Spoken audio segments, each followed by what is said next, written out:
Welcome to our guide on deleting invite messages on Instagram. Today, we'll show you how to do it step by step. First, let's understand what invite messages are and why they appear on your Instagram.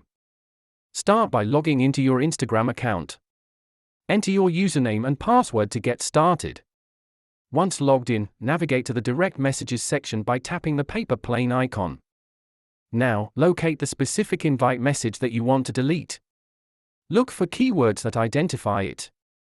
To delete the invite message, long press on it and select the Delete option from the menu. You'll see a confirmation pop up. Make sure the message has been deleted from your inbox. If you change your mind after deletion, remember that invite messages can typically not be retrieved.